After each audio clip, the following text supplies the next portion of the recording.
what's been going on there and what they've actively been able to achieve and everything. And I did follow up and ask him, and I need to follow up more.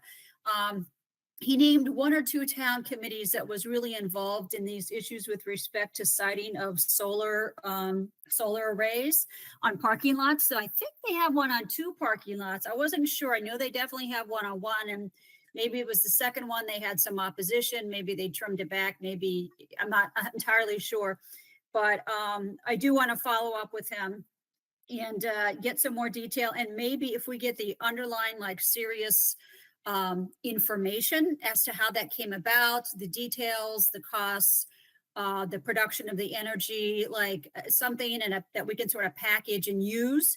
And I think that would be great. So that's on me. I want to follow up with that. But I'll let people comment with respect to any people were here, any potential edits to the minutes. Michael? Anything, James? No. Okay, I'm trying to think. Nothing other than when I'll just send you an email. When I do 501c3, I put a little parens around the C. And please, I can edit that if you have the actual mark. I don't remember it. So. Yes, I'll send you an email. I'm gonna make myself a note about that. All right. Oh, actually, it just auto done it. So. Oh, okay. Sometimes it auto puts in a Greek letter when you do these things, but that's good. And I also just didn't know, generally speaking, if when you put the review of minutes, and if you put, it'd probably be helpful for tracking if you put in the date of the minutes that were reviewed and approved. Yes. And then obviously you'll put the formal caption on the top. And then when you send me a PDF as final, I will get that to the town to get posted. So yeah, those are our minutes. Excellent. Appreciate the work again. That was a lot of work. Have the minutes been passed? have we reviewed the minutes? Or we did. Oh, I'm sorry. We didn't do a motion. Thank you. It's been a long day. Motion to approve the minutes. Oh, hi, Isha. Welcome on board. Hi, good evening. Good evening. Hope you're doing well, and thanks for joining. We got a good turnout. We had just looked at Rachel's minutes, which she sent this afternoon. I don't know if you want to take a moment to look at them. Yes, I'm looking at it. My only changes I have is my name. Okay. Yeah, so it's Oloyede. Wait, can you just retype that again? So Oloyede. Oloyede. I'm sorry. And then no, it's fine. It's okay.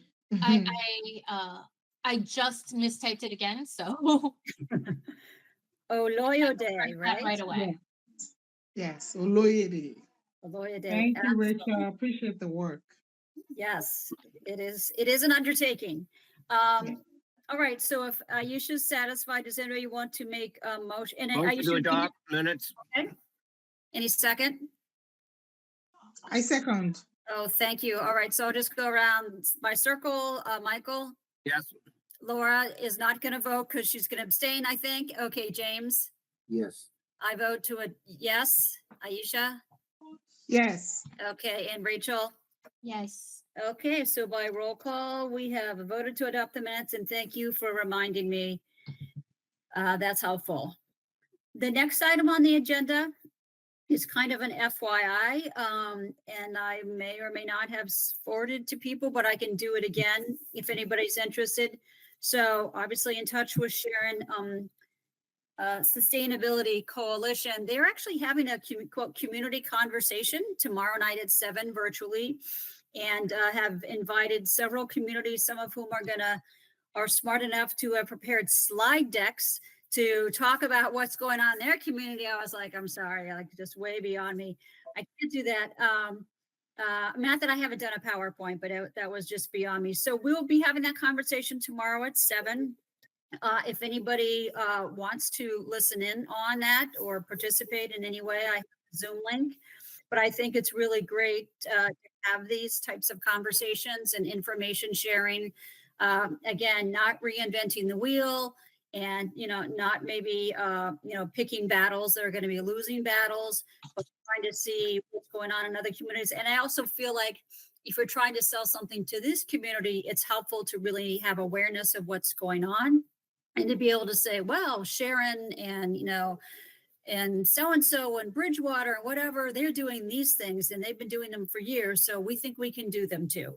Hopefully it'll be, a continued sort of multi-community engagement. I think that's something that could be very helpful. So I'm excited about that. I always find those sort of inspirational and see what's being accomplished in other towns. So I will be virtually attending that, and I will get back to you on that. Next item on our agenda, we continue with MAPC. We continue with our bi-weekly meetings, with Rachel has graciously attended as well on Friday mornings. We're at the point where they still do have a schedule, a planned schedule, where they will have a report in December. I'm knocking wood as I say that. We certainly have spent a lot of time before really getting to substance. And actually what we talked about was community engagement and their community engagement plan, which is very, very much focused on trying to reach every cross section of the community.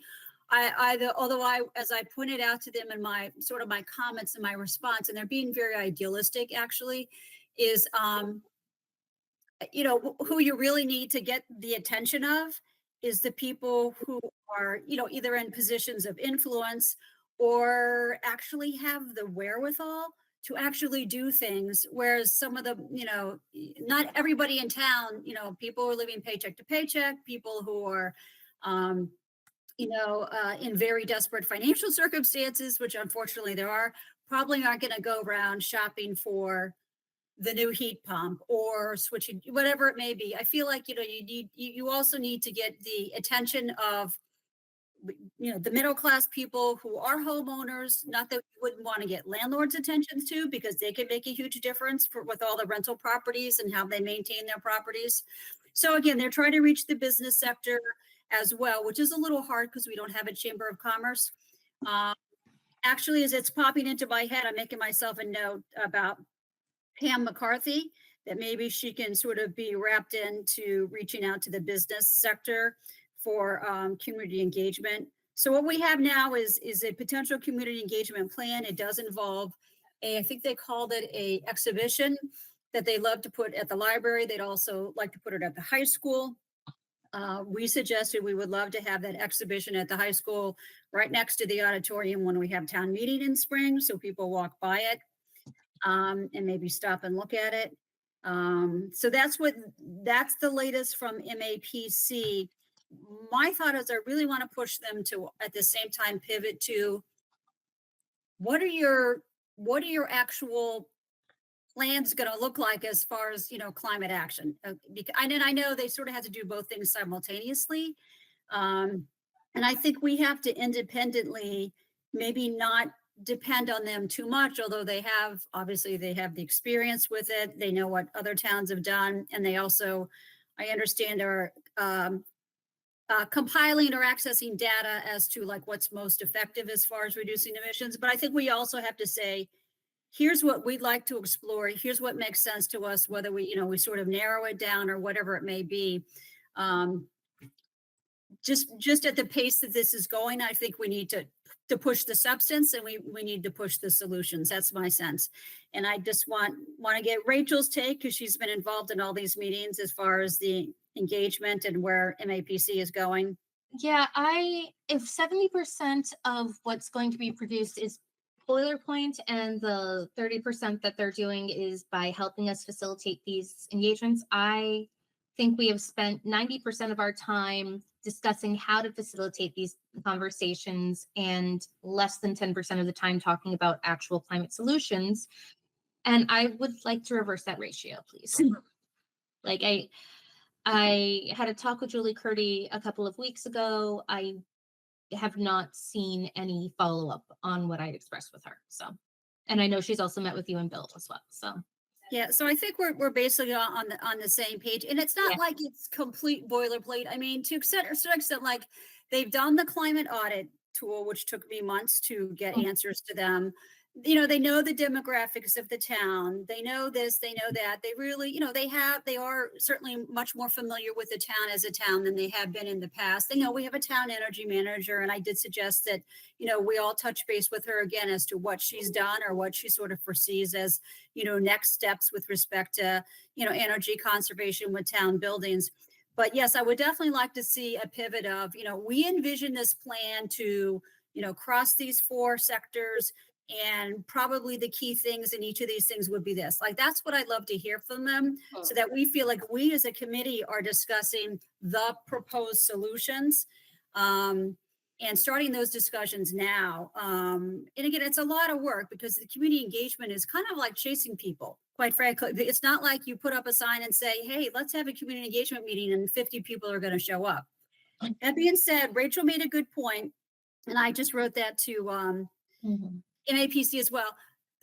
The good part about the climate equity training was meeting some different people, having good conversations with different people, town officials and volunteers on, mostly with the planning board, actually. Mhm. And It also was John one of the Lennon. really positive things from that climate equity plan was I was completely convinced for every person working in town government that they were just like, I don't want to do this. I don't want to be here. Climate change is a hoax. And that was not at all what happened. There were a bunch of people, planning board, Pam McCarthy, a bunch of people just all around, just really interested in what they can do and needing the resources. Yes. So I think that was an extreme positive for me, Yes. that I got to see that. Like, again, the people who are loud are not the majority of the people. Right, right. And I also say, I mean, I never thought any of the town officials thought climate change was a hoax, but it's all like, oh my gosh, I'm so busy. James will tell you, I'm so busy. I have so much on my plate. We have, we're always trying to squeeze the budget. I think it's really more that approach, and, maybe sort of flip the attitude a little bit so that you see the urgency of this, and you including budgeting for it. But I was pleased by the people who all turned out. But Rachel suggested, and I suggested again, let's have one or more additional roundtables inviting people from all sorts of different town committees and commissions, like the historical commission, like this and that. And there's a lot of, the the 300th anniversary committee, whatever it may be, just people who will bother to come out for something, and to sort of have those conversations with them. And hopefully at that point, solutions based, like, here's what we're thinking of. Here's what other towns have done. How would this work for Stoughton? That kind of thing. So that's what I think. Rachel and I are on the same page. Great. We'll both push for that. We would love any ideas that people have with respect to, again, whether it's on the resiliency side and the adaptation, or whether it's on the, let's lower our greenhouse gas emissions as much as we can side. We would love to have, ideas of the substance. And I personally, I'm going to go back and read another one of those climate action plans, or a couple of them, again, try to make up. I know we had sort of a broad wish list from the beginning, but we have to narrow things down and try to find actionable things. But one of the things that I'm really interested in hearing what Sharon's doing is, putting in some solar arrays. And how can we do that? It seems like if the town next door did it, we probably have the information and the criteria to help us make that choice.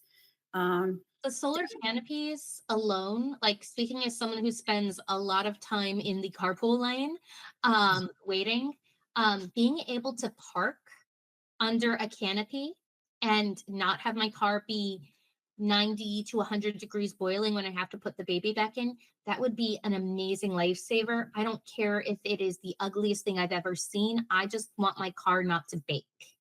So, okay. Well, maybe the people would be very supportive of it for those kinds of, pragmatic reasons. yeah, no, I think that would be, I think especially with the younger group that is kind of coming to terms with, like, oh, this is our city or this is our town, we want to fight for making things better. I think they would really love that. So I think that has some legs to go to. Okay. All right, that's great. That's great. So that's the MAPC update. Again, anybody who wants to join in at any of the meetings, anybody wants to have further discussion about that. But I think we're on the same page that while we have to go through the community engagement, and hopefully that will be positive and reach some new people who haven't been reached yet, and the town official and town activist engagement as well. Hopefully we'll also just start working towards our solutions, because we do have a time frame there. Anyways, I guess I can just move along. All right, I just wanted to mention before we get to the South School update and the exciting events of town meeting last Monday, and I forgot to mention, before last meeting, I had actually gone and spoken to the school council at the high school, which was probably 10 or 12 people there.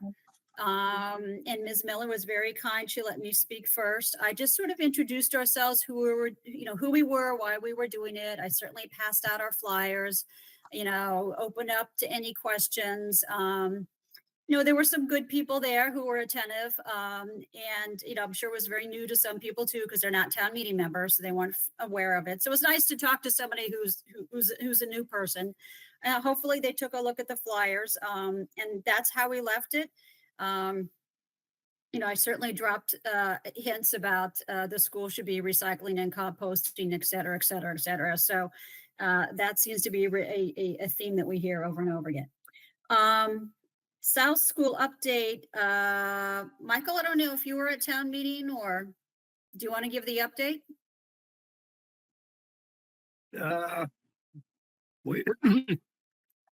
They did not hear any of the a couple of things happened. There was we voted to once again to approve going forward with the referendum, and a couple of amended motion was submitted, which was withdrawn on the advice of council. And I believe that one of the other articles one of the other articles was proposing a different funding mechanism, and that one was introduced, but there was no debate. There was a motion to table, so that disappeared.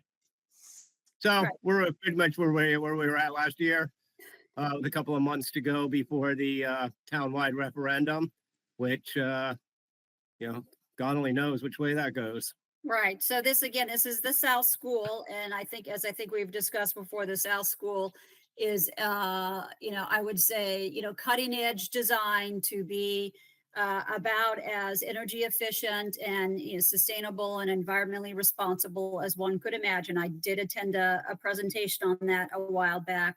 I will say the vote to present it again to the town for a vote to all the citizens was decisive. And the people who were zealously opposed did not get much traction whatsoever. So just an update. We obviously we don't take positions on things that are up for votes, but it does sort of intersect with where we are as a town. Are we going to have this super old problem with the South School and how to make that energy efficient, or are we going to be moving towards a very sustainable building? Rachel. I would just like to say that the town manager posted today about how the breaks in 12 different water mains over the last week were very likely related to the recent earthquake, and earthquakes are caused by climate change as well. And that they were all pipes that were in older condition. And one thing that I thought the town manager's post pointed out very well is that this is the cost of deferred maintenance, is that this could have been a complete catastrophe had all of the town's water mains been using those 60-year-old pipes. And so we are in much better shape than we could have been, basically, because town meeting for the last few years has been approving their request for upgrades. And that is a very similar situation to the South School people who are complaining about how expensive it is. Why didn't the town do something? It never came up at town meeting, as far as I'm aware.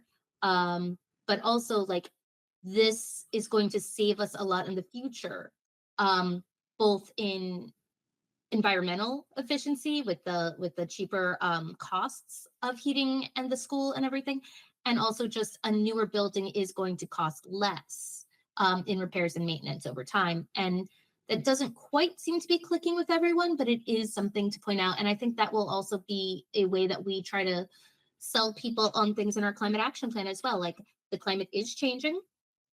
We can't stop that. What we can do is we can protect, and we can be resilient, and we can act in some ways to make it better, and thinking of it as an opportunity.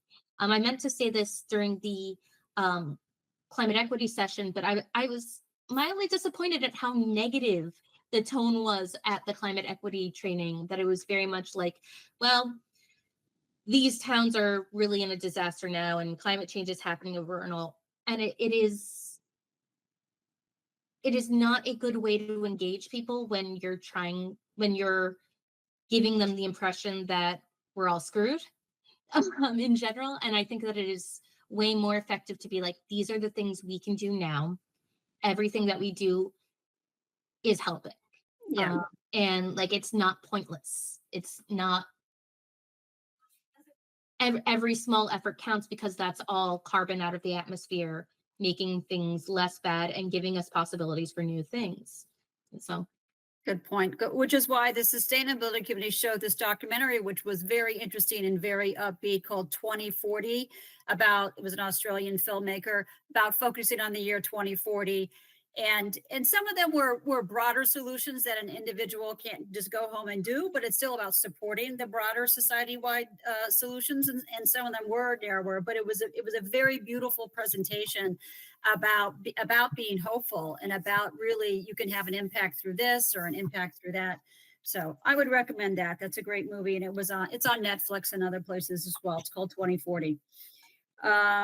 All right, now that we have just had Rachel so eloquently speak to climate change issues, looks what next on the agenda, SMAC programming. So I think we still need to have some thoughts and discussions about this. I don't know. I mean, one of the things I thought, would it be helpful to have MAPC talk with us? I mean, we're not all going to sit around and talk to each other. We need to have like a third person or some kind of or some kind of focus to a program. And I'm sure whatever we do, Anya would put it on. So it's not a matter of getting the time, but I think it would be productive. I think, if we want to talk about solid waste, I would presume we could have Missy from DEP would have a talk with us about solid waste and composting. And I know that's something that we could get some great statistics from the town manager about. But if it's about, generally the messaging we're doing, or it could be something specific about solar panels, or both solar array and individual homes with solar panels, and people could do a little background. But again, I want like a third person to be interacting with those of us who might be willing to go on the show. Maybe I'll get some ideas when I go to the community conversation tomorrow. And also maybe even, if we had somebody close by who was a sustainability director, that actually might be a really good conversation too. Like if they would agree to be on SMAC, and we could talk about, what is it that you do? Where is your town at this? How, why are you doing it this? That kind of thing. Rachel? Two quick questions. One, does Anya have suggestions on what we should do for it? Like, could she tell us, like, practically, this is the kind of support that you'd get? This is what I think would do really well with viewers. Like, these kind of programs do well. Could she give us more specific advice on that? And the other one is, because there is a town program on SMAC called Around Town with, I think, David Walsh. Could we get on that? If you think that's a good idea, I haven't seen that. Okay. If you think that is a person who would have a nice conversation with people in this committee, and or one of our MAPC people, or whoever it might be, I'm totally open to really great conversations with Dr. Beta, and some people who are in support of the South School, and seems like someone who's very enthusiastic about the town. So I think that we should probably start there in terms of finding someone to do programming. I would be happy to do it, but until the election is over, I'm not sure if I can. Yeah, no, we would schedule it for maybe, later in the spring or something like that. Yeah, I mean, the more people that it's not me talking would be the the best thing. So, you know, maybe you could get something tentatively scheduled and then we could see who else might want to join us. Maybe even I could get somebody from the sustainability to join us, like Nathan Cleveland. He's sort of and Dave Billa. They're both kind of professionals in the field. I'm Mhm. writing that down. They're both very well spoken. Maybe they could help engage in the conversation as well. Um, Although again, like as Aisha pointed out last time, we have to make sure that we are developing our identity separate than the sustainability very, community. very good So point. they could Yes, also do a separate event with around town. yes, I'm sure that there are lots of things. So yes. I will And make that an action item of asking Anya about around town. yes, okay, that would be great. Yeah, so you're gonna talk to her about that? Yeah. Okay, great. Okay, thank you. I love it. Um, and again, I haven't asked about whether Joe Fuster would be willing to do something as well. I think probably if we think of something and plan it out ahead, especially if it maybe involves, again, another person and not just the committee, somebody else who might be willing to talk to us, I think that would be helpful. All right, just so we're present on SMAC, I think that's terrific. All right, so next, if we're ready to go to the next item, which is messaging. So as you know, we have done our flyers on the mass save for January and February. I know that it's been on, you know, the town TVs. I know that it was in the Dr. Bayetta newsletter. I'm not sure how many weeks that was carried or whatever. Do people want to switch to another message in March? If so, what ideas do they have for another flyer? And another, you know, pivoting to other messaging. I think when we get to the springtime might be a good time to do composting because people associate that with being comfortable to be outside. Mhm. I thought about, and I definitely would need to do my research, just the whole promotion of either getting your electricity through like some kind of community solar or exploring, you know, actually getting solar panels. And I'm so happy to say that our neighbor across the street many, many months ago asked about solar panels. And I just said, I gave up hope.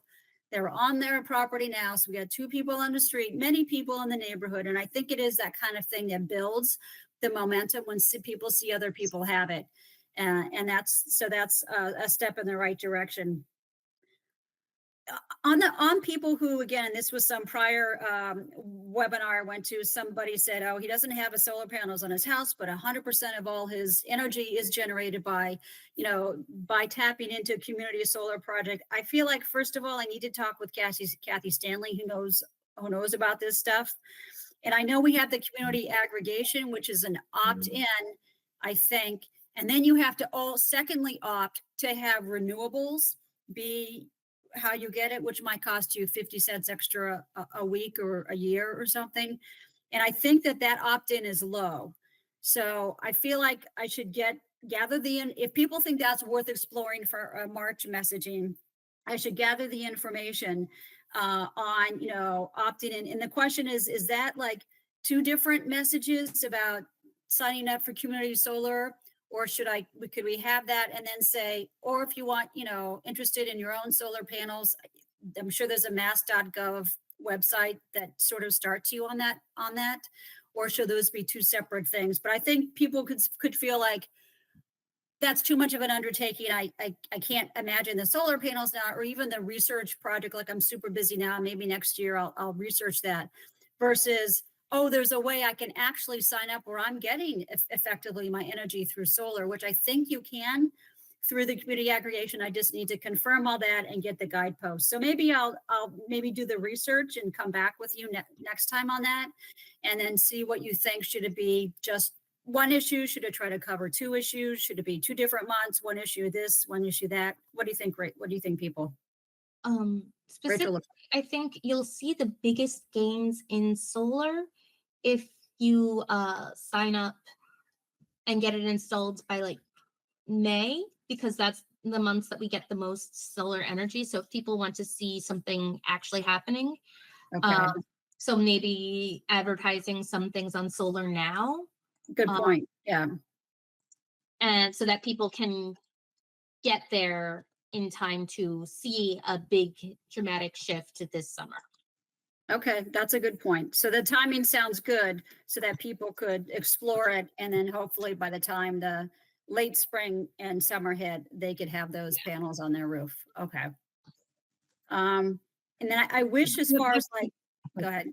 Oh, I was just gonna say that might be a good way to actually have both though, because if people are Mhm. overwhelmed by the idea of doing it completely, like, May is getting close, they're on the fence about it. Like my husband and I have been having conversations about solar with several different solar people, and Yeah. we're still thinking about it, that if there was a way to do like then the opt-in, and Okay. you know what I mean? So it's like still not sure. Well, you could do this instead. Might be a nice way of giving people another option that's not the full blown. Okay. Okay. Two other things. You might want to talk to I forget her now, Colleen Doherty. She's the executive. I forget what her position is. The non-elected. She's like Jim on the Conservation Commission. She's our agent, basically, our executive director of Housing Authority. The Stoughton Housing Authority is part of a solar distribution. Oh. Yeah, and I was not really clear when I was on that commission or on that board exactly how it works, but she could explain it, and I know she was a big proponent of it. Not Oh. not for any environmental reasons, but because of the cost savings, et cetera, down the road. So she might be worth talking to. All Also, have right. to be a little bit careful right now in encouraging these things, because that landscape is going to be changing over the next few months so quickly with the cuts to federal grants, which is going to trickle down into a lot of the state programs. I know, federal judge just said they have to give more money to Nevada than they were cutting, but they're still, the EPA is basically going to be cutting, if the EPA still exists, and I'm not exaggerating, but if it still exists, they're going to be cutting every dime to solar, which is going to have a negative trickle down effect on all of the really great incentive programs that have benefited. We got solar a few years ago. I've been very happy with it, and with us, it was no money, not a dime, no money up front, locked into a long-term contract, but what seems to be a very good one. So, I'm happy with it, but a lot of these incentives are going to disappear. So even if we're putting up websites and things, the language on those could change, very quickly. So just Yep. a little bit of a caution right now in terms of a lot of things that we're proposing is going to be contingent on the courts and so on right now, apparently. So And they're actually, the thing is that there are a bunch of solar businesses, and because solar business is cheaper, we might act for solar power specifically because it is so much cheaper, and because people don't want to be locked into fossil fuels anymore. Like, there actually is an opportunity there for business to be more efficient than government because there's competition there. So, and I'm not saying that will be, I'm not saying you're wrong, Mike. I'm just saying, like, there is a possible Mhm. benefit to the fact that all these solar companies are new and hungry and establishing. Right, right. Yeah, we'll see what happens on the federal level, which is completely out of our control. Unfortunately, it's in the control of a couple of individuals. So we'll see where it goes there. But yeah, you're right. It is a changing, shifting landscape, and it's mind-boggling, and it's more, it leaves your head spinning. Even to think that. But the one message I try to get across to people though who are interested is, yeah, they can make changes to the incentives X, Y, and Z, but nobody can actually make you completely toss away all the ideas related to sustainability. In other words, if there's, as we know, many different choices you can make, many things you can do or not do. Like at this point, they're not forcing me to, turn the heat up in my house and drive a gasoline engine. So whatever I can do within whatever liberty is left to us as citizens who are concerned about the future, whether it's, plastics or what you eat or the level of consumption, all sorts of things that touch upon sustainability. As long as I have the liberty not to do those things or to make different choices, hopefully, people will exercise wise choices as much as they can that are within their control. Even though the Yep. carrot may be removed, right? The carrots of incentives may be removed. I'm thinking more in temporarily. terms of just any specific information that we provide over the next month or two. Yep. We just want to be careful about not saying, hey, there's some great incentives available that could quickly disappear, or any Exactly. websites to which we refer people. Make sure the language on those is going to remain pretty much the same over the next 2 months. I would stick to Massachusetts government websites then. It's Which is true. probably what we're going to do anyway, right? Yeah, We're not, that was the plan. I was never going to link to anything outside of New England.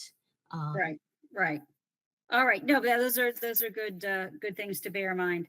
All right, so we'll explore that for our next messaging. All right. Anything that otherwise that's come up that we haven't talked about and that couldn't be on the thing, or that you want to say, oh, let's add this to next agenda. Always happy if you think of anything after the fact to be added to next agenda.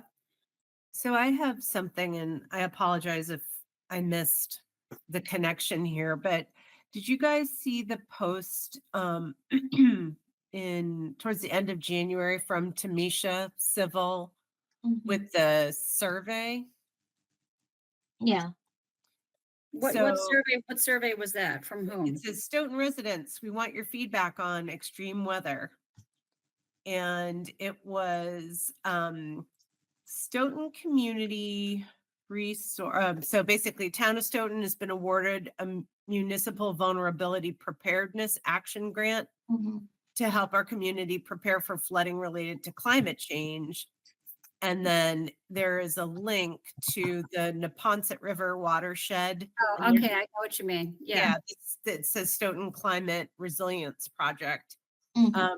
So a couple of things. I think this was a missed opportunity for us to, I didn't see any connection to us. We, or at least this was advertised last year as like you could do, or like last year, I mean like 2023, as like you could take a survey to fill out and take part in some focus groups. So this is the next stage of that project, I believe. Mhm. So, So a couple things. One is I looked at this and I was like, whoa, this looks like something we should have either posted for her or known about or commented on or something, because it does look pretty disconnected that this was, something talking about extreme weather and climate change, and there's no connection to our own Facebook page. But the other thing is, I was really surprised with the comments that were, really surprised. Nothing surprises me anymore, but the venom that people were responding with about, Stoughton doesn't have a climate change problem, not here, this is nonsense. Like, I recommend you take a look at it. It's still up on, you just look, if you search by Tamisha, mhm. you can see all the comments are still there. So I just What, wanted I'm sorry. What are you searching to find? I mean, again, I'm familiar with that, and I did attend one of those survey focus groups about a year ago. Yeah. So I was aware that they're doing whatever they're doing, but so how would I find that? Although I'm not sure I want to see it. Is it like that same handful of people who are like just spewing venom every place? No, It's unusual. I mean, some of them were like extreme weather. Don't you have anything better to do than fearmonger? Sounds like another reason to raise insurance rates again. We're not causing, whoa, we're not causing insurance rates to go up. The smart people who run insurance companies and who are doing the numbers are driving up their rates. I don't think it's us. I think they're looking at what's actually happened on the I'm ground. just letting you That's know, like, actuary. but That's this what is actuaries do, which my spouse is. So, this is the weather in New England. It's not an issue. What the heck is this crap? The weather was so extreme this winter, I had to have my driveway plowed twice. where is this? Where are you seeing this? So news. she posted it on Stoughton News. So if you go on On the Facebook, news. Oh God, yeah. Well, the news, that's what you're going to get. no, of course, That's but kind of a given.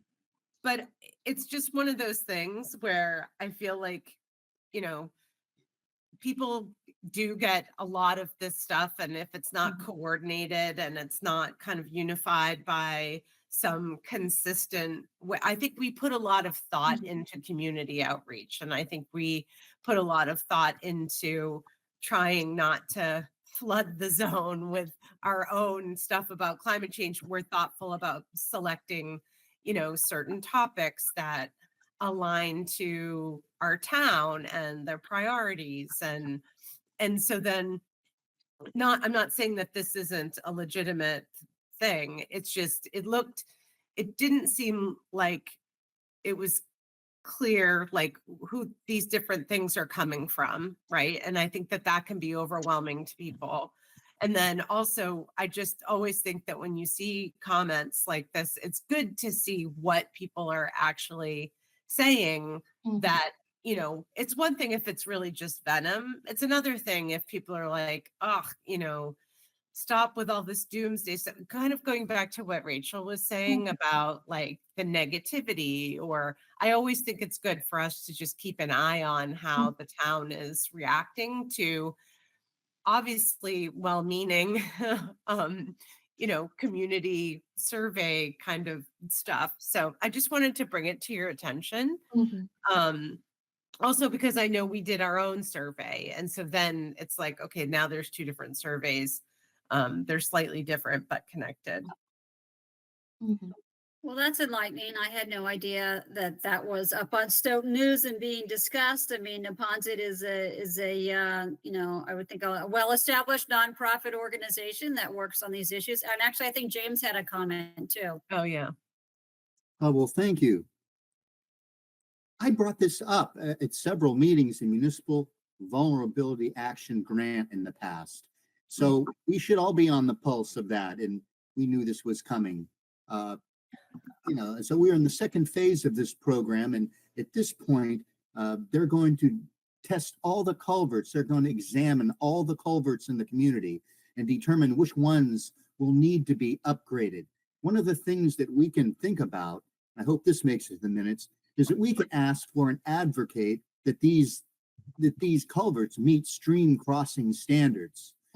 Now, DEP has stream crossing standards that should be met, and folks don't want to meet these because they want to cut corners. But there's also grants available to upgrade some of these culverts. But people have to be on the pulse of this, and if we make recommendations that we want the culverts to meet stream crossing standards that allow such things as wildlife passage and allowances for catadramous fish to swim upstream to increase, improve wildlife habitat and our food supply and what have you, and biodiversity. Those are some things and comments we should make, and we should advocate these things.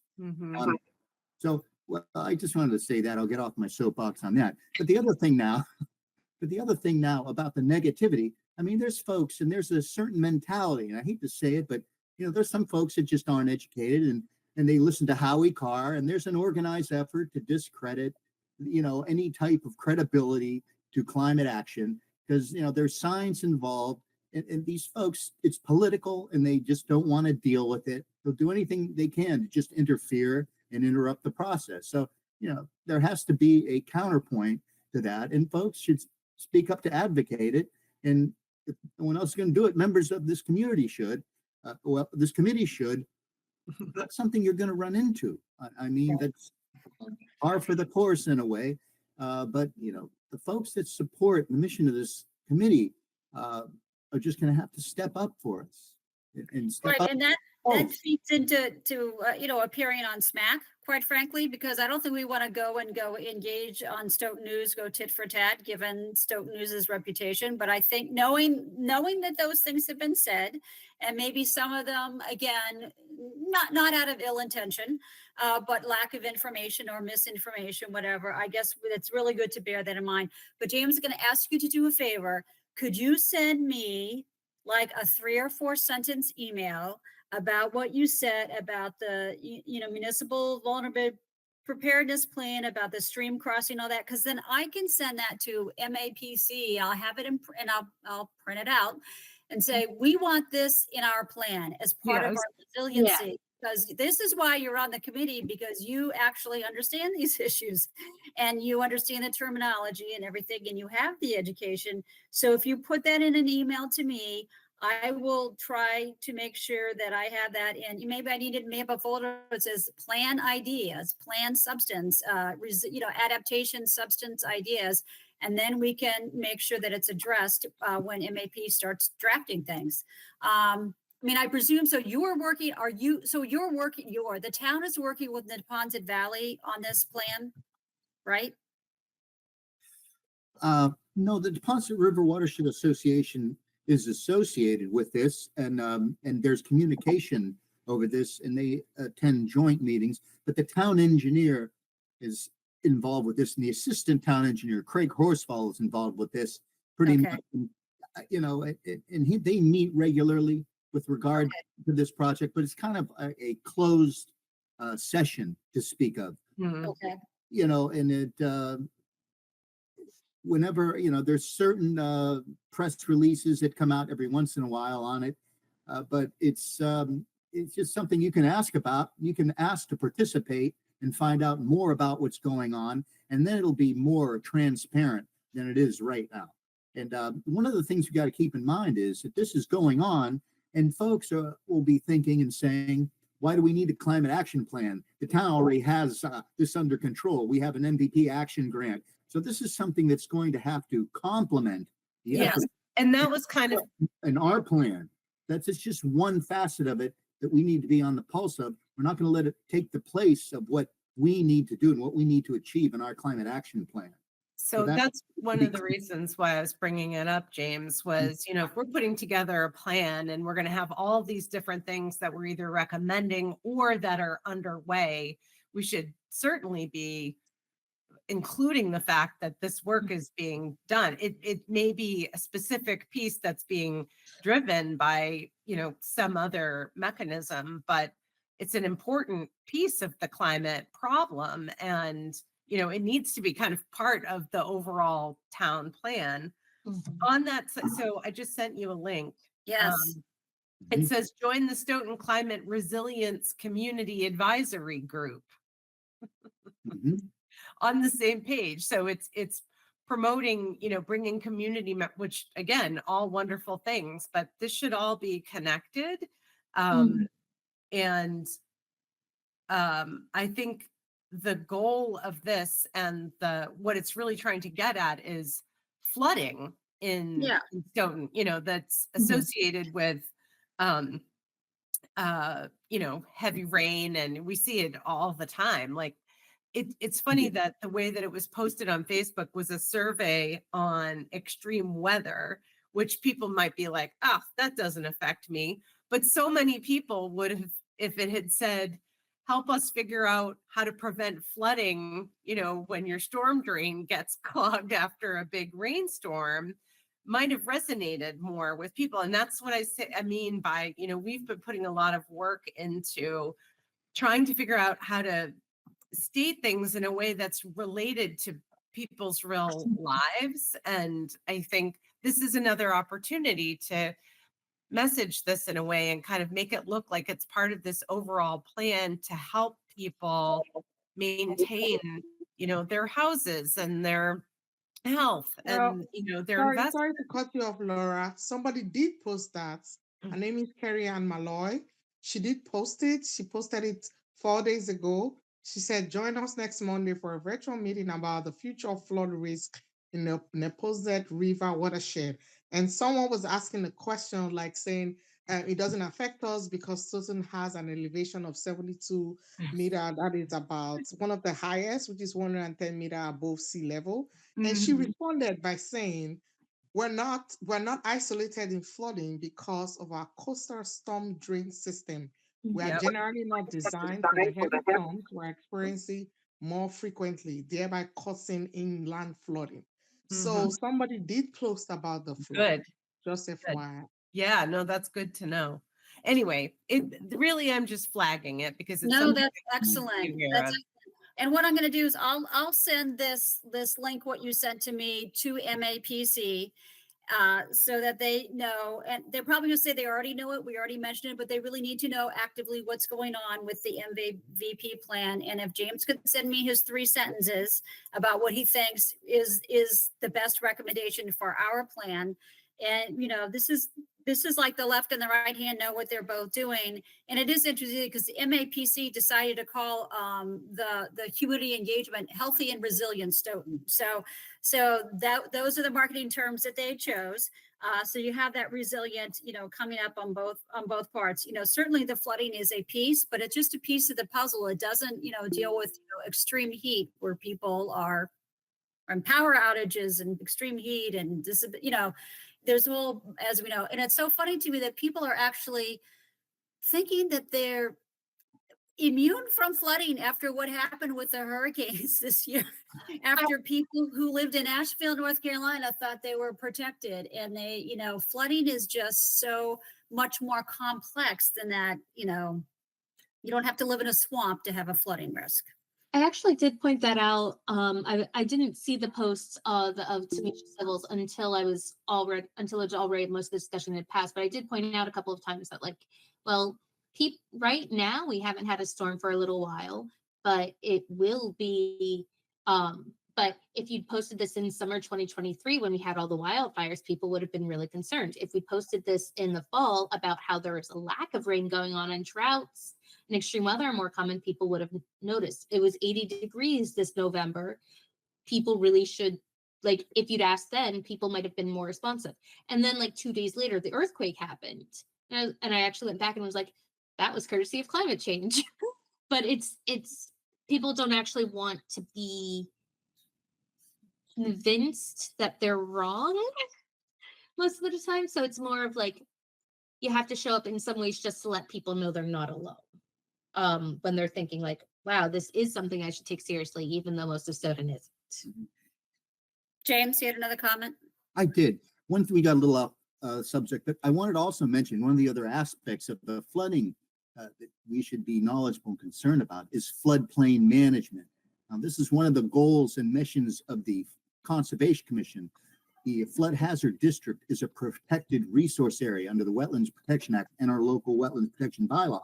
Meanwhile, you have folks that are filling these areas to increase their lawns constantly. It's happening all the time.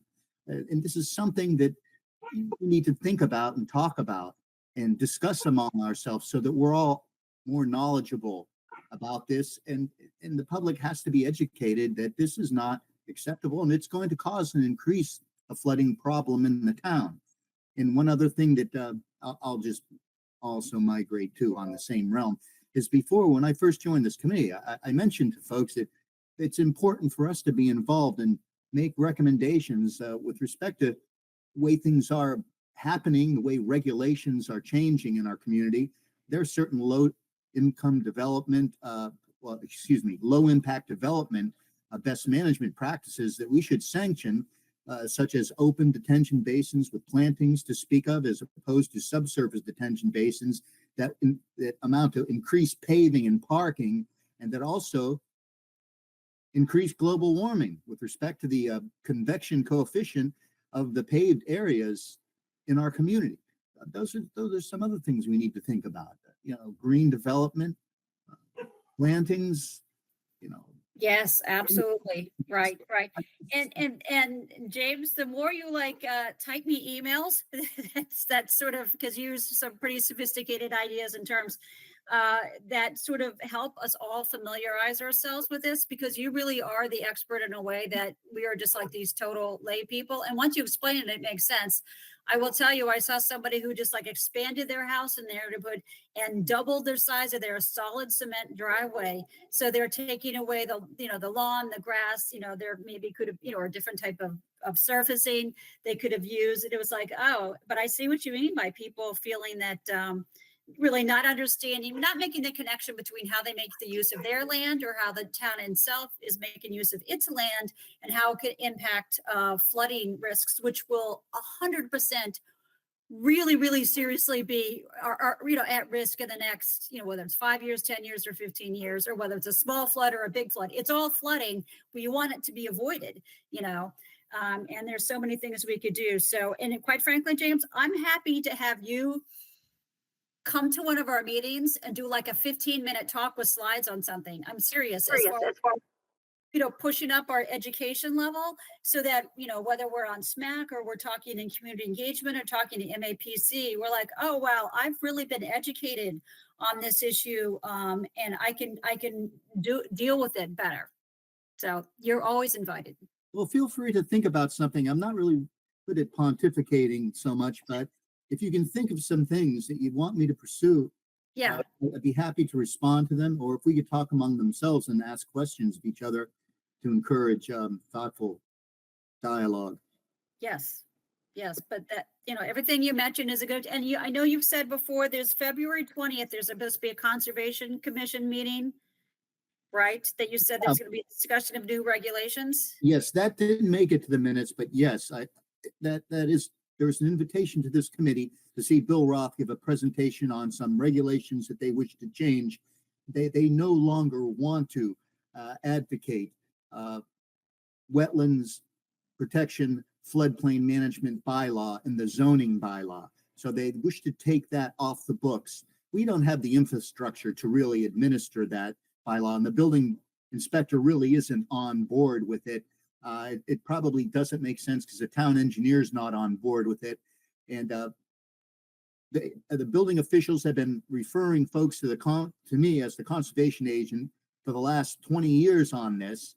And I've been, advising folks on a local site-specific floodplain that was created by an independent study, hydrogeological study performed by the McGuire Group in the 70s. And so that we have local flood hazard districts, and we have a local, they call it a watershed protection district and wetland protection districts. That was done in the 70s.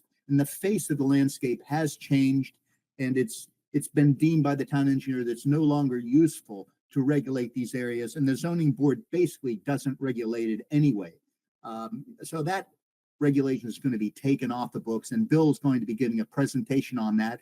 He's going to say that we don't need it because FEMA has updated their floodplain maps, and that should it validates the need to take this off the books. So you'll find out what Bill has to say, and it probably makes sense to take it off the books at this point because it's just not being enforced in the town. In addition to that, he's going to be talking about changing the zoning bylaws, which include the groundwater protection bylaw of the community, where there is a potential aquifer that was proposed to be developed in the 90s. However, there was a interbasin transfer permit application that was refused by DEP to allow this aquifer to be developed, so that that actually resulted in the town voting to go with MWRA to supplement our public water supply demand.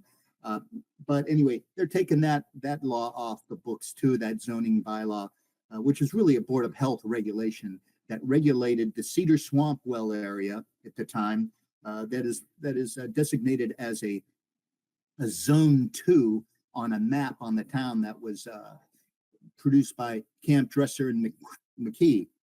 They're taking that law off the books too, and he's going to talk about that also. And it probably makes sense to get rid of that too. But one of these days, that is going to be a potential aquifer for our water supply sometime in the town. But now is not the time at this point. So I know that's the other thing he's going to discuss at the Conservation Commission meeting. And the town engineer he's looking for the Conservation Commission's endorsement of the proposed zoning changes. And I'm sure he would like this board to also provide a memorandum in support of these zoning So changes. where can I get a About this copy? at our Conservation Commission meeting on the 20th. Excuse me. All right. Where can I get a copy of what, like, red line version of what the changes are and some explanation that you think we should weigh in on? Like, I don't have anything. Well, if you're seeing Bill Roth on Friday, That's I true. would ask him for that, and he'll Okay. be happy to provide that to you. All And right. in anticipation of that meeting, I'm sure he'll be very glad that you're going to the meeting so that he can make his pitch. Okay. So All right. you have to refer you to Bill Roth. I don't have a red line version, but or if I have something, I'll look for what I have. I think I provided something to the commission, Michael. I'll revisit this, Molly, and I'll send something. Okay. out to me. Okay. I should be able to handle that. All right. All right. So, well, those are all good comments. Certainly to have our eyes focused on what the Ponset Valley Watershed Association is doing well, and making sure we're complementing what they're doing, and that we're coordinated, that we're aware of what they're doing. And I think partly just because of time commitments and whatever, I haven't gone to any of their recent focus groups since last year. But it wouldn't hurt, I'm sure I could even send them an email and get an update too, so I can understand better where they're at and what the plans are. But it is a fraction of the adaptation questions that we might be focused with. And I hope everybody knows is that when these disasters happen, everybody gets blamed. All that, what I mean, anybody who's like a town official, a state official, first responders, like there's just like blame. Like, why weren't we better? It's always going to be, why weren't we better prepared for this? Couldn't you have seen that this was going to happen?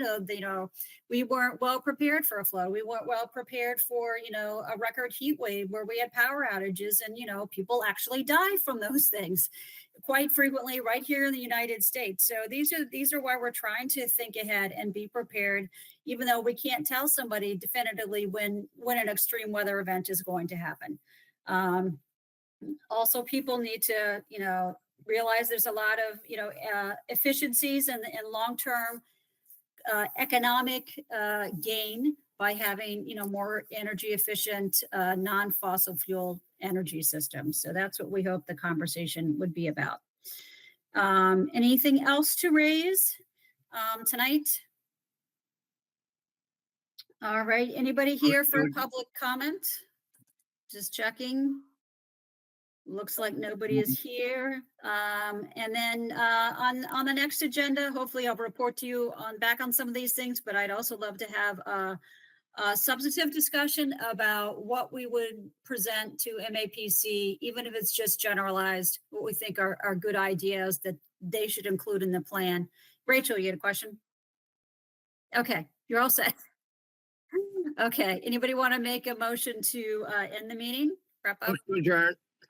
Second, Okay, Michael? Yep. Laura? Yep. James? yes. I vote yes. Aisha?